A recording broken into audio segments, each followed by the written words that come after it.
Bismillahirrahmanirrahim. Assalamualaikum warahmatullahi wabarakatuh. Alhamdulillah wassalatu wassalamu ala Rasulillah wa ala alihi wa sahbihi wa mawalah wa la hawla wa la quwata illa billahi wa ba'du. Kita lanjutkan kajian kita, masih membahas kitab Arba'in Nawawi, dan pagi ini kita masuk pada hadis ke-6 dari kitab Arba'in Nawawi ini. Kita baca hadisnya. An Abi Abdillah Nu'man ibn Bashir radhiyallahu anhu maqala Sami'tu Rasulullah sallallahu alaihi wasallam yaqul innal halala bayyinun wa innal harama bayyinun wa bainahuma umur mushtabihat la ya'lamuhunna katsirun minan nas faman ittaqa syubhati faqad istabra'a li dinihi wa irdihi wa man waqa'a fil haram faqad istabra'a li dinihi wa irdihi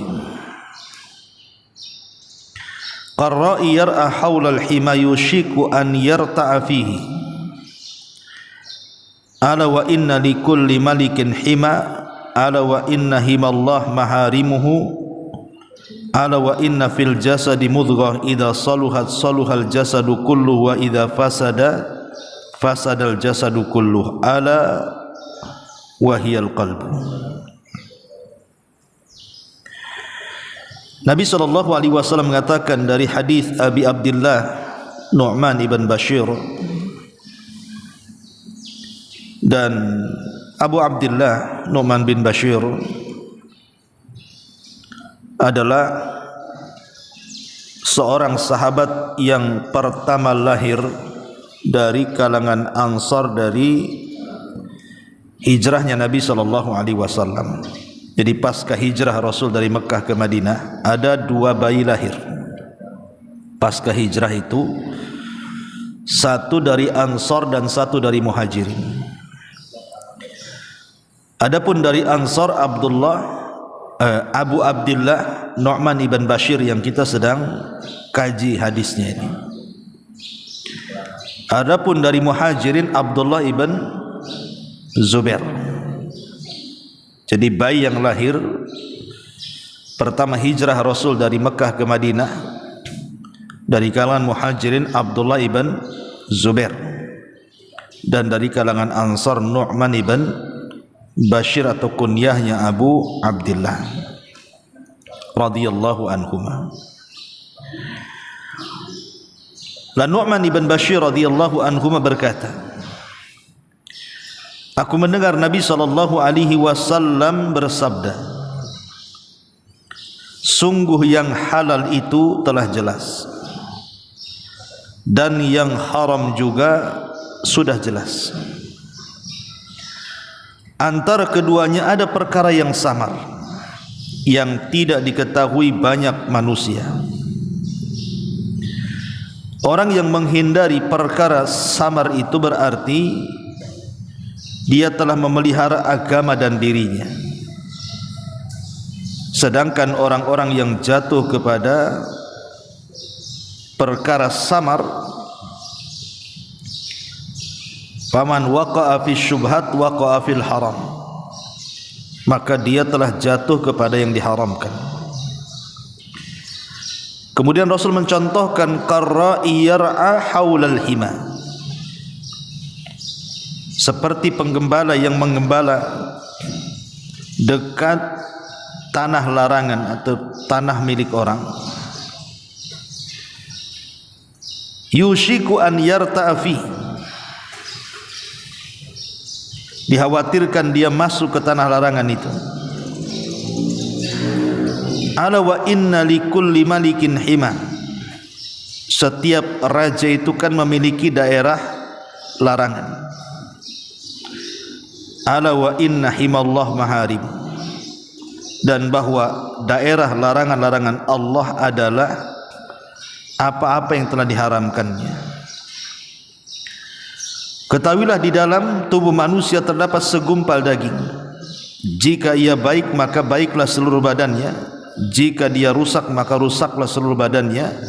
Ketahuilah segumpal daging itu adalah hati manusia. Taib. Khotfidin azani Allah wa iyyakum. Di sini Nabi SAW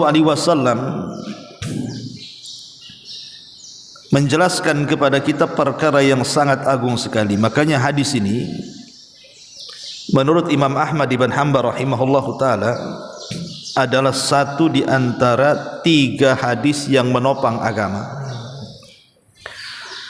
Jadi agama itu tegak di 3 hadis. Pertama hadis Umar bin Khattab yang sudah kita pelajari, innamal a'malu binniyat. Kemudian yang kedua hadis yang kita sudah pelajari juga hadis Aisyah Ummul Mukminin radhiyallahu anha, man amila amalan laisa alaihi amruna fahuwa rad. Dan yang ketiga hadis ini Nu'man ibn Bashir, al halalu bayyinun wal haramu bayyinun. Jadi inilah kata Imam Ahmad 3 hadis yang menopang agama. Agama itu berdiri di 3 hadis ini. Ada yang mengatakan ditopang dari 4 hadis. Salah satunya al halalu bayyinun wal haramu bayyinun.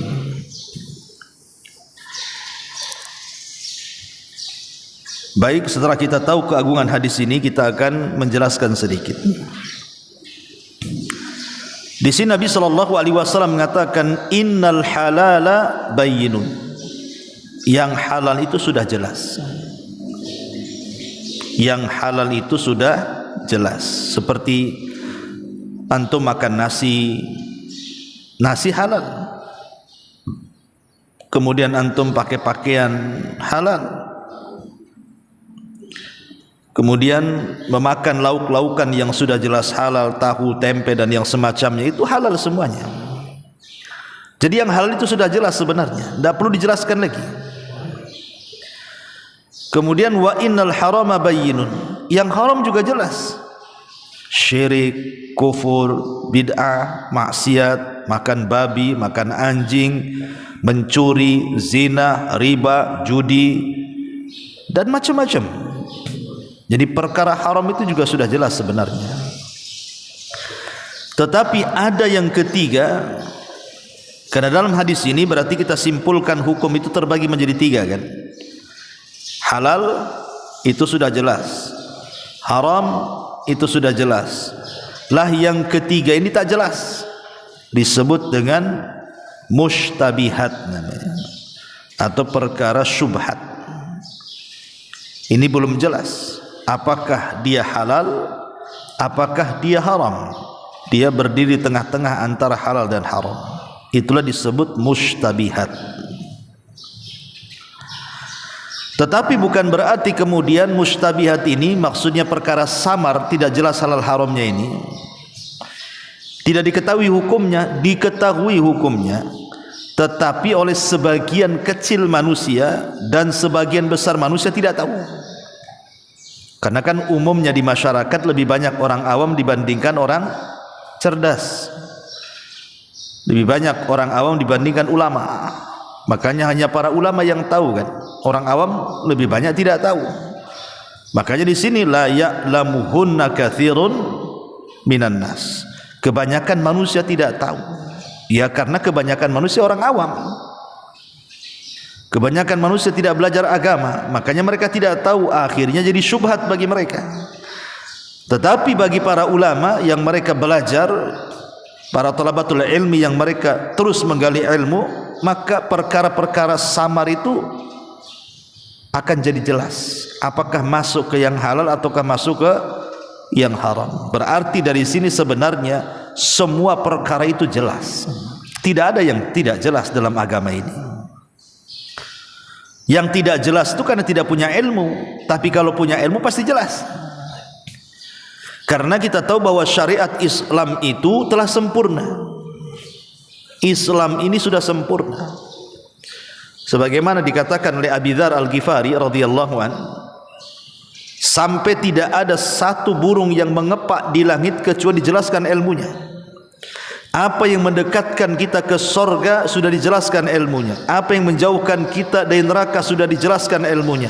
Tidak ada satu perkara dalam Islam kecuali sudah dijelaskan ilmunya. Alima man alima, jahila man jahila. Yang tahu ya memang dia belajar, yang jahil ya memang dia enggak mau belajar. Sehingga yang tahu karena dia belajar, bagi dia tidak ada perkara syubhat. Karena semua perkara itu sudah jelas, masuk ke yang halal atau ke yang haram. Bagi orang-orang awam, ya terkadang syubhat bagi mereka, samar bagi mereka karena tidak sampai ilmunya sampai di situ sehingga menganggap perkara itu samar, tidak jelas halal haramnya. Karena semua hukum di dalam alam semesta ini sudah dijelaskan oleh Allah sejelas-jelasnya. Allah tidak meninggalkan satu hukum pun kecuali dijelaskan. Wa ma kana rabbuka nasiya. Allah tidak pernah lupa. Ya. Taib ikhwatu fillah, azani Allah wa iyyakum. Contoh umpamanya perkara syubhat. Contoh perkara syubhat yang disyubhatkan oleh sebagian manusia. Umpamanya seseorang melihat ada dua binatang, taruhlah umpamanya ayam dengan kucing, ayam dengan kucing, kawin dia, tahu-tahu punya anak, ya kan? Bapaknya kucing, ibunya ayam, punya anak, itu kayak apa bentuknya? Ya. Ini kan jelas kucing kan haram dimakan, ayam halal dimakan. Kemudian kawin yang haram dengan yang halal, lahirlah anak ayam campur kucing. Pertanyaannya, boleh nggak disembelih? Kan begitu. Kita makan karena bapaknya haram dimakan, emaknya pula halal dimakan. Cemana pula dengan anaknya? Bagi orang-orang kan tentu bingung tuh hukumnya tuh. Dari arah bapak haram, dari arah ibu halal. Kemudian cemana anaknya nih? Halal apa haram? Nah, itulah namanya syubhat. Ya. Tapi bagi para ulama tidak syubhat. Bagi para ulama tidak syubhat. Kenapa? Kalau dari pihak bapak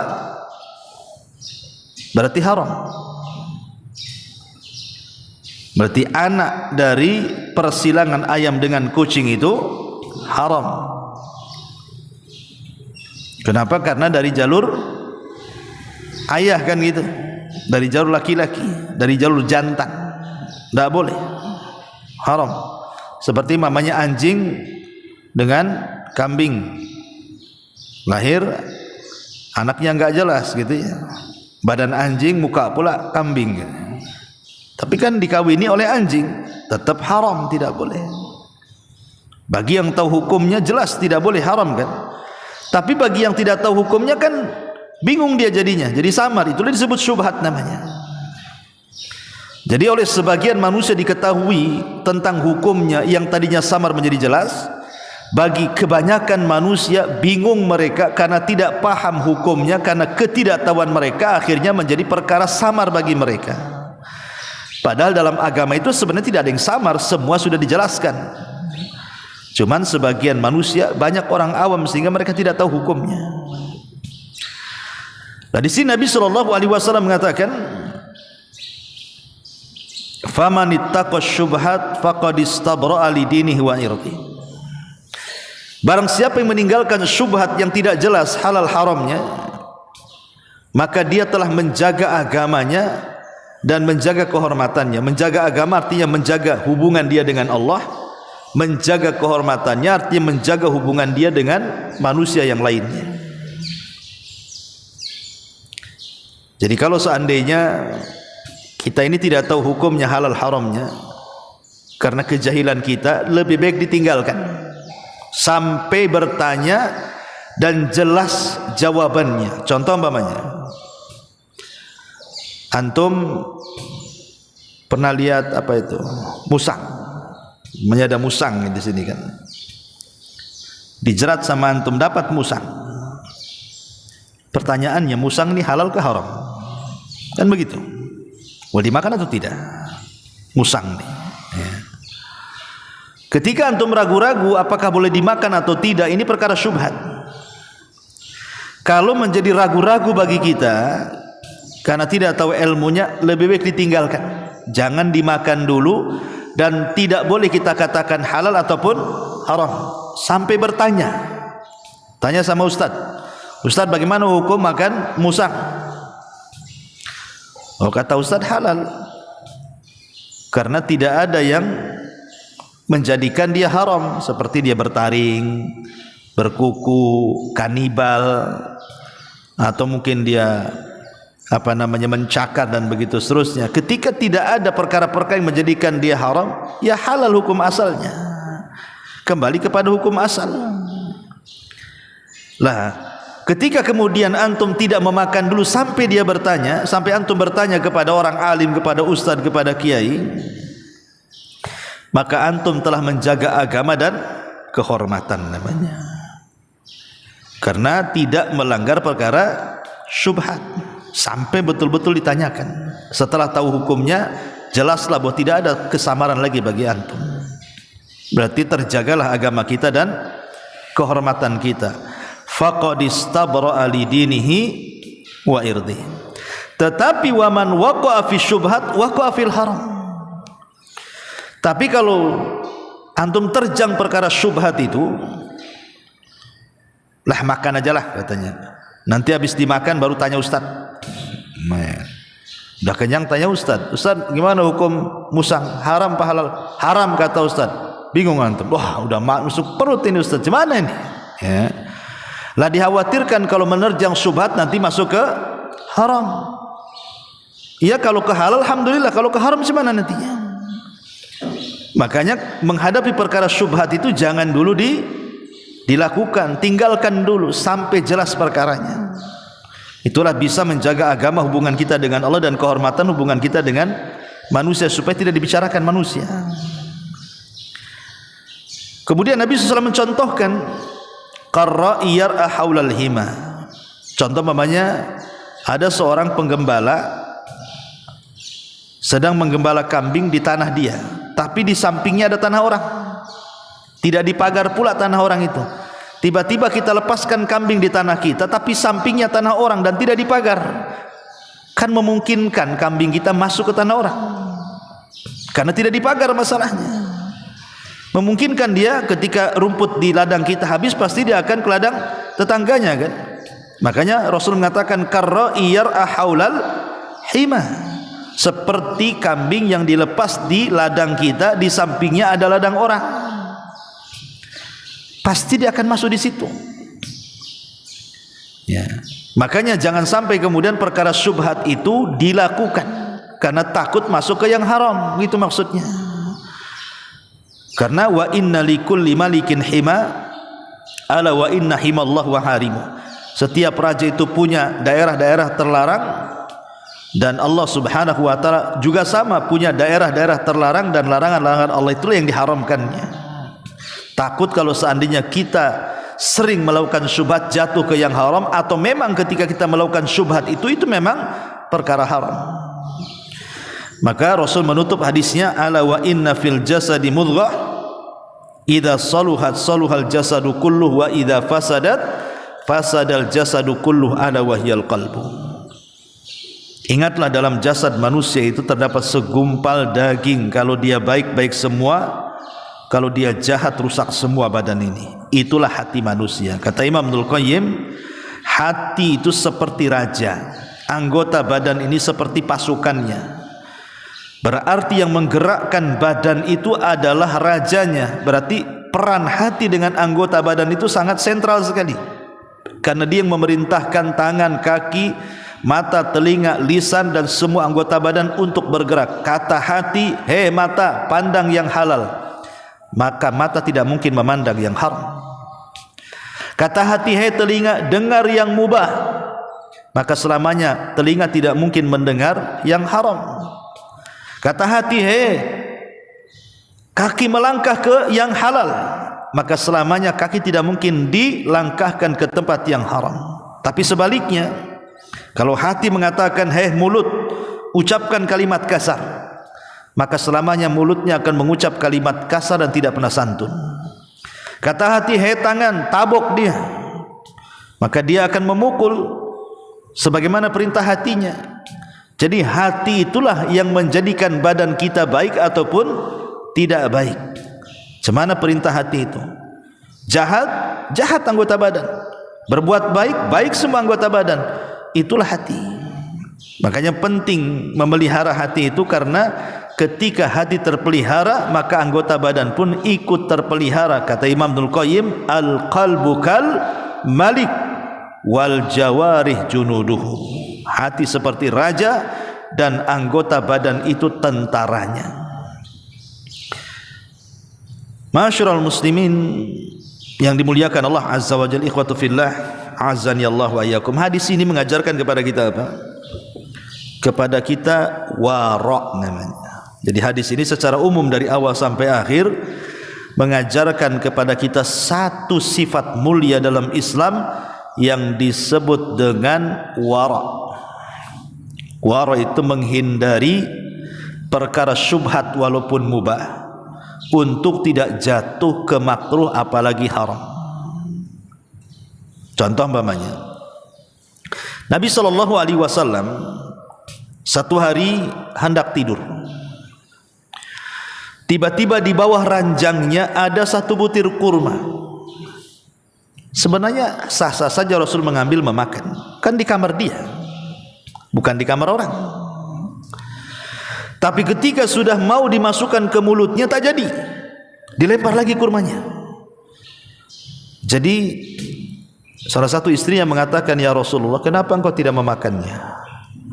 Apa kata Rasul? Saya takut kurma itu adalah kurma sedekah, bukan kurma hadiah. Karena Nabi dan keluarga haram memakan sedekah, hanya boleh memakan hadiah. Karena sedekah itu harta kotor, tidak mungkin dimakan Nabi dan keluarga. Tapi kalau hadiah itu harta bersih karena pemberian. Coba Rasul membuang apa? Kurma tidak jadi dimakan padahal di kamarnya, karena khawatir itu kurma sedekah. Rasul mengajarkan kita sifat wara', menjauh perkara syubhat. Ini kan syubhat samar kan?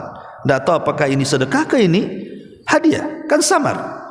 Daripada kemudian tidak tahu ini sedekah ini hadiah, nggak, lebih baik tinggalkan saja.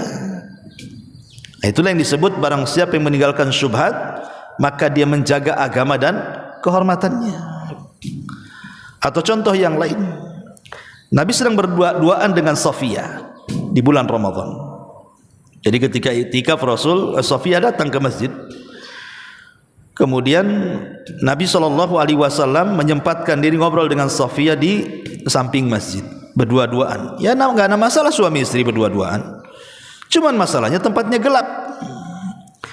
Ketika Rasul berdua-duaan, tiba-tiba lewat dua sahabat dengan kencang, bukan dengan jalan biasa, kencang sekali jalannya. Ketika melewati Rasul, kata Rasul, ala rislikuma, pelan-pelan kalau jalan itu, ngapain cepat-cepat, kata Rasul. Ini di samping saya ini Safiyah, bukan siapa-siapa, katanya. Rasul ingin menjelaskan seperti itu, disangkanya di samping Rasul bukan istrinya, tapi Rasul menjelaskan, ini istriku loh, kalian jangan suudzon, ini Safiyah istriku. Apa kata sahabat ini? Ya tidak mungkin kami menuduh anda wahai Rasul. Kata Rasul, oh tidak, karena setan itu terkadang masuk ke tubuh manusia dari jalan darah. Inna syaitan yajri majra dam ibni Adam. Ingat, setan itu terkadang masuk ke jalan darah-darah kalian. Bisa saja kemudian masukkan was-was, kalian suudzon pula dengan saya. Itu Itu Nabi dengan siapa istri sudah banyak kok masih juga cari perempuan yang gak jelas. Bisa saja kalian suudon. Maka sebelum kalian suudon saya jelaskan ini istri saya. Lihat Rasulullah SAW menjelaskan kepada para sahabat biar tidak ada syubhat, tidak ada keraguan, sehingga akhirnya setan masuk, akhirnya suudon kepada Nabi. Begitulah Nabi SAW supaya jangan ada prasangka buruk, jangan jadi syubhat. Dan Nabi SAW mengajarkan seperti itu supaya kita ini wara', supaya kita ini zuhud. Maka umpamanya antum lewat di sini, nemu pula uang 10.000, ya kan? Nemu uang di jalan, umpamanya, tapi antum juga hilang uang 10.000. Nemu 10.000 tapi di jalan sana. Antum jangan katakan itu uang antum, karena antum gak jalan ke sana kan? Ya antum paling hilang uang di sekitar sini. Tiba-tiba ketika antum jalan ke sana kau nemu uang 10.000. Lah kebetulan saya hilang 10.000, ini ketemu uang 10.000. Apa uang saya? Lah antum lewat situ aja enggak? Apa enggak mungkin kena angin sampai terbang ke sana? Ya. Maka ini perkara syubhat ini uang saya ke uang orang. Nah, sebaiknya jangan diklaim itu uang kita, karena kita tidak jalan ke situ. Ya, jadi hal-hal yang seperti ini perkara syubhat ini kalau bisa dihindari. Berarti ini bukan uang saya, ini uang orang. Baru diumumkan. Seperti itu. Ya, jadi hadis ini mengajarkan akhlak kepada kita, akhlak wara namanya, agar kita hati-hati jangan sampai masuk kepada perkara-perkara yang syubhat, dan banyak di masyarakat seperti itu. Bahkan di zaman Nabi kita melarang kalau seandainya begini. Antum itu ketika bayi disusui oleh seorang wanita. Kebetulan ada dua bayi yang sama-sama satu susuan. Antum dengan seorang wanita, Bapak. Jadi jatuhnya apa? Saudara sepersusuan. Haram menikah kalau sudah besar. Ya. Kemudian setelah antum besar sedikit, antum dibawa orang tua antum ngerantau ke Tanjung Pinang umpamanya. Sementara kemudian wanita yang disusui yang merupakan saudara sesusui itu juga dibawa ke Tanjung Uban. Maka kalau antum belum tahu mukanya yang mana, ya kan, seperti apa orangnya saudari sepersusuan itu, maka selamanya antum tidak boleh menikah dengan orang Uban. Antum orang Tanjung Pinang tidak boleh menikah dengan orang Uban. Kenapa? Dikhawatirkan yang antum nikahi itu saudari sepersusuan, sampai jelas bahwa ini saudari saya. Atau tanya kepada gadis itu, pernah enggak engkau menyusu dengan si mak fulan gitu ya. Kalau enggak pernah ya enggak apa-apa. Tapi kalau umpamanya pernah pernah disusukan di Batam tapi saya enggak tahu siapa orangnya, maka tidak boleh selamanya kita menikah dengan orang yang ada di situ. Dikhawatirkan kita menikah dengan saudari sepersusuan. Kan ini pernah terjadi di zaman Nabi. Sudah menikah, sudah punya anak, dikasih tahu, kamu berdua itu dulu disusui saya katanya. Bingung dia, anak ada banyak. Akhirnya melapor kepada Nabi. Kata Rasul, ya gimana kalian sudah disusui satu orang wanita, cerai kalian. Pada anak sudah banyak, terpaksa pisah. Ya, jangan sampai terjadi seperti itu. Lah inilah namanya disebut wara' namanya. Di zaman Nabi SAW pernah terjadi seperti itu. Wallahu a'lam bishawab. Ini hadis yang ke-6. Tolong hafal hadisnya. Nanti distorkan. Subhanallah bihamdika asyhadu an la ilaha illa anta astaghfiruka wa atubu ilaik. Allahu ta'ala alam. Assalamualaikum warahmatullahi wabarakatuh.